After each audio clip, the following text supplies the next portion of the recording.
I think it's interesting. One of the things a lot of people would say, well, you eventually be able to raise, go, it's a land grab, right? Yet your insight, which makes a lot of sense to me, is that the people who go, once you pass, didn't learn the marketplace, you decide out, didn't understand the markets, the local, and the different markets within what you're doing. Talk about what you've learned from seeing other people go a different way, or the things where you look and go, boy, that was great for them. Obviously, you talked about not learning the marketplace. Who's your closest competitor? Where do you see that?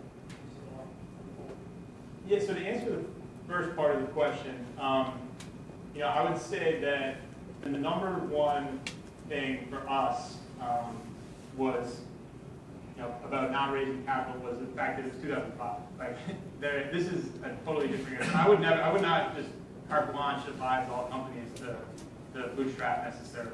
We had a huge early movers advantage. Like I said, the entire industry was super antiquated. And we intentionally flew under the radar for a long period of time, been doing PR. We felt like we were on something. We didn't want anyone to know about it. So it was a pretty unique opportunity to have incredible first movers advantage. So I would not necessarily, again, there are cases though where obviously bootstrapping makes a ton of sense. So that would be my first response. The second piece about the competitive landscape, it's a very crowded space.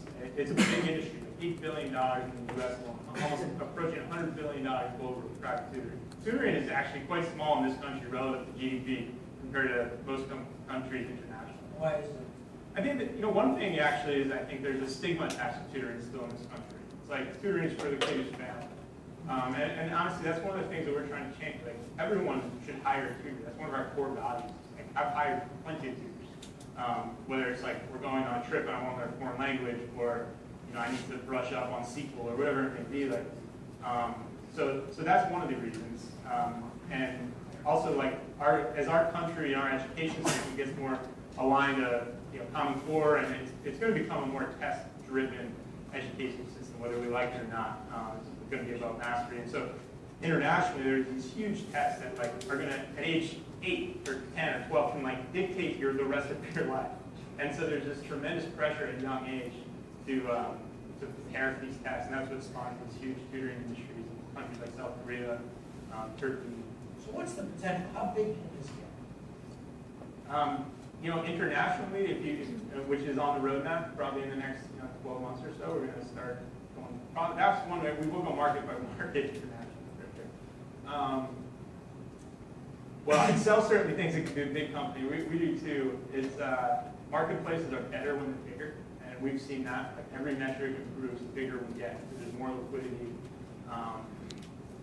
So I don't know. Time will tell. What do you think this could be? What we need to sit back and say in 20 years we hit the ball. Yeah, I guess I'll use my favorite company, and I think it's an Airbnb type opportunity. Whether we'll get there or not, we'll see. So somehow you're moving around a lot, and you ended up in Chicago. How'd that happen? Yeah, so I wish I could say it was super calculated. It was like, this is really cool. We're young. There's two of us. We have an internet company. We can live anywhere. We have a lot of friends in Chicago. That was it. That was kind of right. This was 2008, so we moved out here, and we were totally capable of looking more than a month ahead. Probably even like 2 weeks. That was our max. And we looked 2 months ahead. We realized that whole throw the hands up in the air at the moment happened right after we moved here. We needed to hire employees. Next thing you know, we had 8 employees working out of our living room in our apartment, and our roommates weren't totally thrilled about that.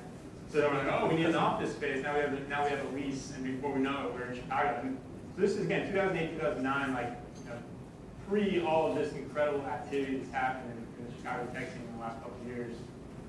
It wasn't calculated, but it turned out to be an incredible place to build a business. In our business, we have a huge customer support arm. That's something we've invested in and made a conscious choice to have our phone number everywhere on the website, encourage people to call and interact with us. That's something we wouldn't have been able to do in San Francisco, between rents and cost of living and other things. Engineering, we've had a lot of success, like finding great engineers here. So it's turned out to be an incredible place.